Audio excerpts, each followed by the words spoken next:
Hi guys, and welcome to another video. Today we are continuing with our grade 12 paper 1 preparation, and as you can see here we are doing calculus question 8. Let's get right to it.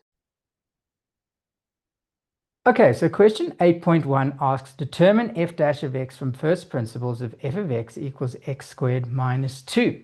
If you are looking for this past paper, I'll put a link in the description and pin one to the comments.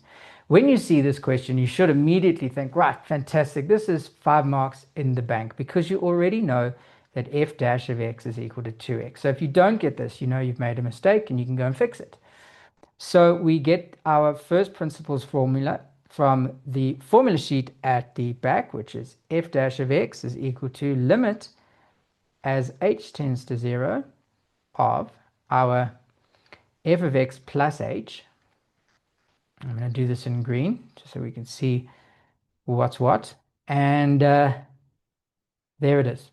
Okay, so what I like to do is I like to get what f of x plus h is. So everywhere I see an x, I'm going to replace it with an x plus h, right? So f dash of x is equal to x plus h squared instead of x, and then minus 2. And then I can pop that in the formula. I'm going to put that in there now. So it's x plus h squared minus 2. Let's go back to 1. Okay, so we got f dash of x equals limit as h tends to 0 of f of x plus h, that's this, minus our f of x, which is our x squared minus 2, and that's all over h. Okay, now we times the x plus h squared, we times that out, and so we get x squared plus 2xh plus h squared minus 2, and then we have minus x squared plus 2. Okay, now what must happen when you get to this stage is everything without an h needs to cancel. Okay, I don't know why I wrote 2 at the bottom. That's an h. Just replace that with a h there. And now we are going to see that this x squareds cancel, and so do the 2's.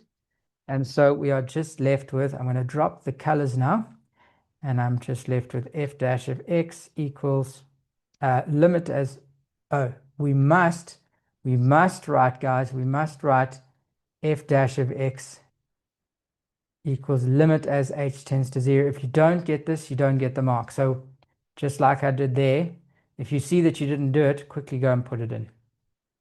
You only drop this h tends to 0 when you replace the h with a 0. Okay, so that's going to be 2xh plus h squared over h. Now what we notice is that, yes, everything has an h, so we can take that out as a common factor. And that allows us to cancel the h's, because we cannot divide by 0. So that's why the h's have to go. That h at the bottom. So there we go. Now it cancels. And so we get our, I'm just going to do this on the same line, f dash of x equals limit as h tends to 0 of 2x plus h. And now we replace our h with a 0, and so we get our final answer of f dash of x equals 2x. And we can see that we're going to get full marks because we get what we're supposed to. Okay, let's go on to the next one.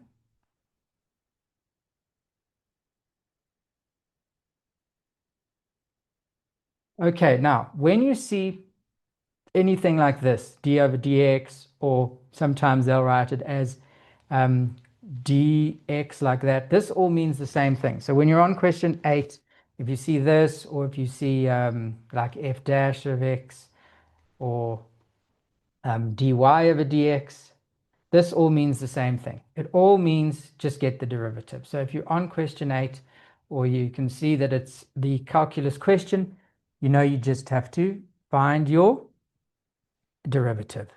Okay, so this is a nice easy couple of marks because we times the exponent by the number in front, so we get 6x, and then anything with an x which just has no exponent there, we know the default exponent is 1, that's just -4, because 1 times -4 is -4. And of course, when you take 1 off the 1, you get x to the 0. And that's why that x goes away, because it's -4 times 1.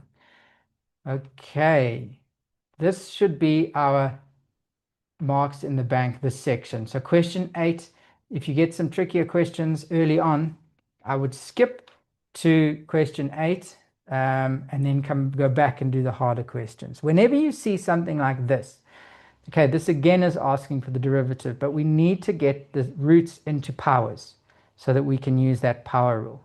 So we're going to make g of x equal -2, and we know root x is x to the half. Okay, now what we can do is we can actually times this out, can't we?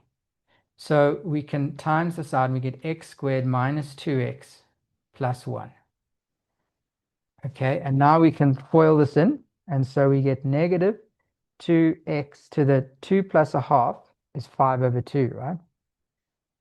Plus negative times a negative is a positive, right? So we get plus 4x to the 3/2. And then this last one here is going to be just minus 2x to the half. Now we can use our power rule, right? So if you are unsure about fractions, don't be scared to use it in your use your calculator, just to get it, make sure you don't make any careless mistakes, especially these final exams, right? Okay, so 5/2, the 2's cancel, we get -5, and when we take 1 or 5/2, we get 3/2. Right, 3/2 times 4 gives us 6. Take 1 off 3/2, we get a half. And then when we take this, a half times -2, we get -1. And then when we take 1 off the half, we get -1/2. Okay, I can just tidy this up a little bit by making it into positive exponents, okay? Just in case, okay? You don't have to do this, but I like to do it. It wouldn't be wrong also to make that into root x. But yeah, I'm just going to make it x to the half. And that is question 8.2.2. Okay, let's go to the next one.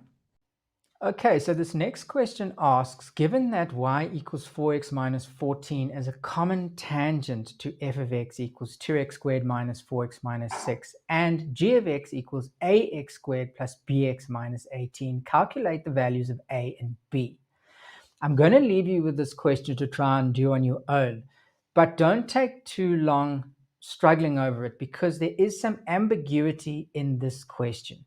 So in the next video, I'm going to show you how to do this question, but address the ambiguity in the question and show you what they should have said in order for this question to make sense.